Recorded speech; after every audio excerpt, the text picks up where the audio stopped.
వ్యాస్ నేను అరుణ సాయి గౌడ్ పొడిటిని ఇవాళ మొలకాయ పచ్చడి పెట్టబోతున్నాను. పొయ్యి మీద పెట్టాను. కొంచెం వాటర్ పోస్తున్నాను. కొంచెం లైట్గా వాటర్ పోసిస్తున్నాను. తర్వాత లైట్గా కొంచెం పసుపు వేస్తున్నాను. లైట్గా ఉప్పు వేస్తున్నాను.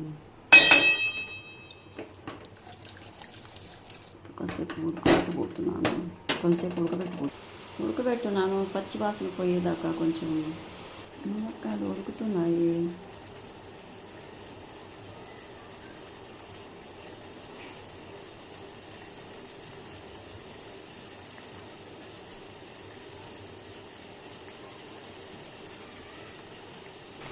మునక్కాయల పచ్చివాసన పోయింది. తీసి పక్క గిన్నెలు పెట్టేయబోతున్నాను. నీళ్ళు వాచ ఇప్పుడు మునక్కాయలు తీసి వేరే బౌల్లోకి వేయబోతున్నాను. వాటర్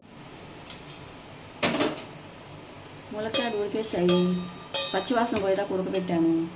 ఇవి తీసి బౌల్లోకి వేసేసుకుంటున్నాను.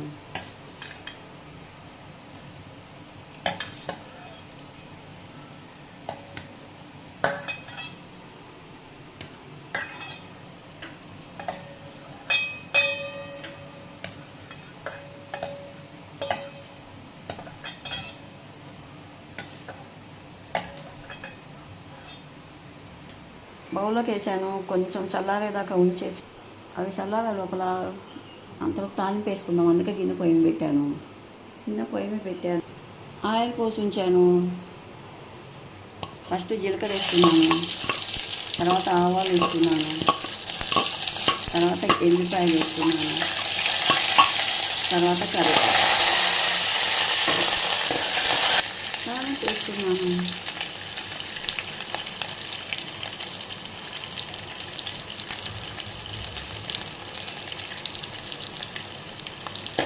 బ్రౌన్ కలర్ వేసుకుంటున్నాను.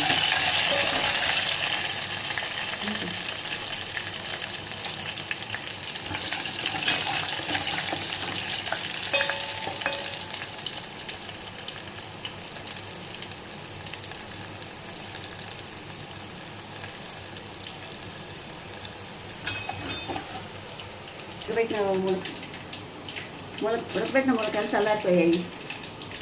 దీంట్లో ఫస్ట్ కొంచెం కారం వేస్తున్నాను, సరిపడినంత. తర్వాత కొంచెం జీలకర్ర మెంతుల పొడి, ఆవాలు కలిపిన పొడి, తర్వాత ఎల్లిపాయ, నెక్స్ట్ కొంచెం ఉప్పు,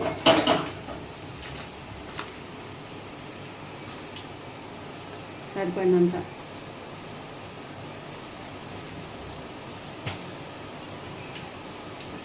ఉప్పు వేసాను.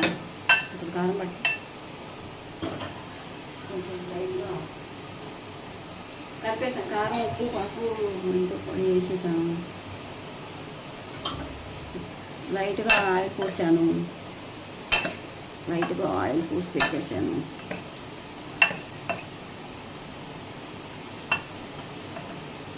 లైట్గా ఆయిల్ పోసాను. ఇది మునక్కాయల పచ్చడి, మా స్టైల్లో పచ్చడి, నాకు ఇష్టమైన పచ్చడి. ఇప్పుడు ఈ మునక్కాయల పచ్చడి, ఇది మా స్టైల్ పచ్చడి. ఇంకా కొంచెం లైట్గా నూనె పోసాను. మునక్కాయల పచ్చడి దీంట్లో కొంచెం తాలింపు వేసిందంతా పోస్తున్నాను.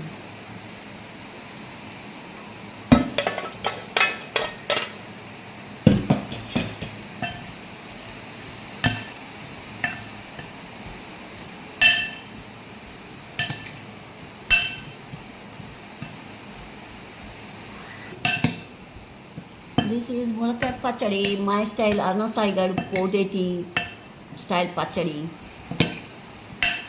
నాకు, మా బాబుకి, మా అమ్మాయి కంటే చాలా ఇష్టం ఇవి అంటే, అందుకే చేసుకుంటాం మేము.